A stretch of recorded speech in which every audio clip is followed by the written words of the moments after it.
Let's go to number 14. Kalani Sitake for BYU.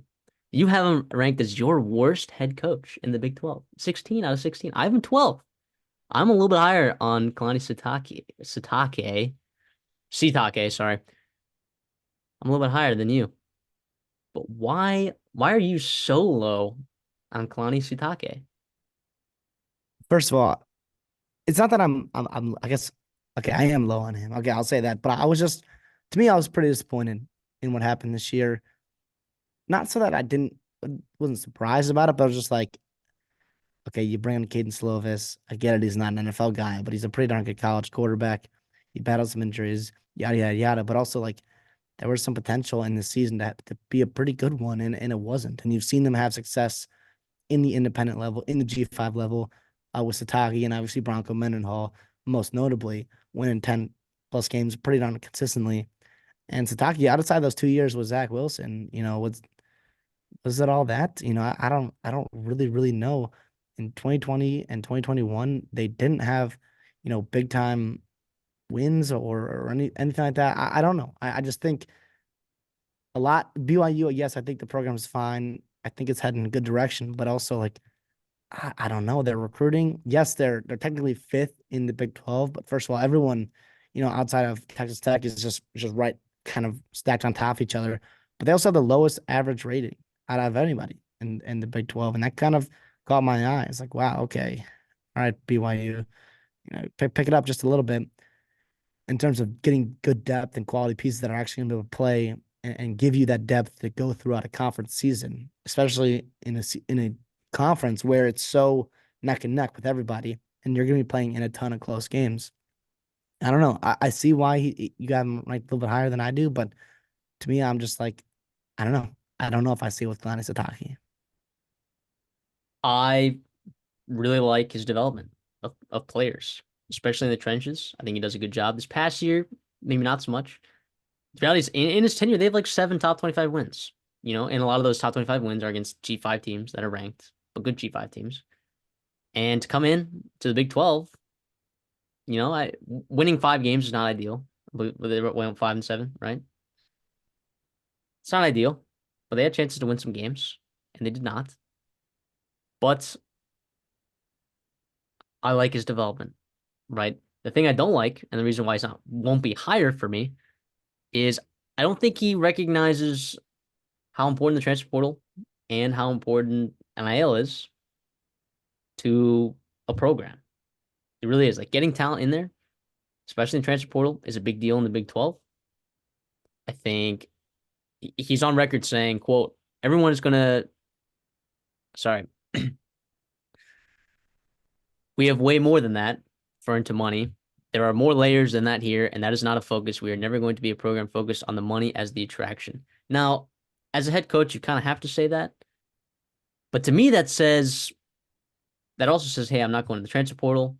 Like, what am I doing to retain players, right? And it's not a head coach's job to organize NIL, right? But um, to not acknowledge that it's a factor in today's college football, I think is a little bit naive.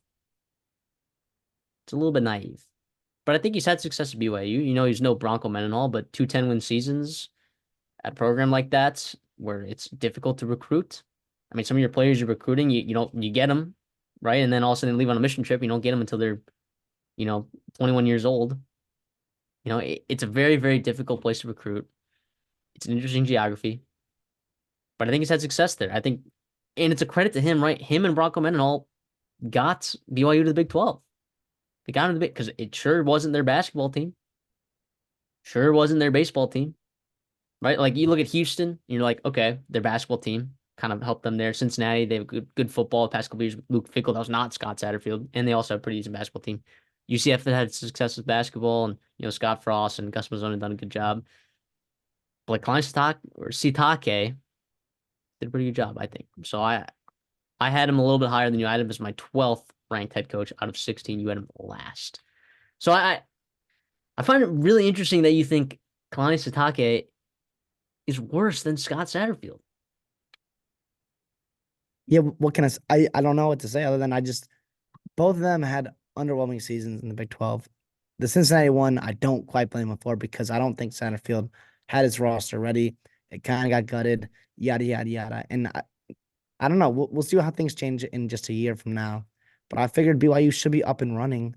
I know they didn't have the bodies on the O line, like you mentioned, the trenches to compete right in the Big 12, how it is. So it's yes, that's a little bit of adjustment, but I'd also think that like Sitake has been there for what 6, 7 years now, right? Since 2016. So it it's kind of like, well, what took you so long to build an offensive line or to build depth on in the trenches? So to me, that's where I'm like, okay, you guys weren't ready for this move, but Satterfield, I get that because it was a brand new roster, brand new team.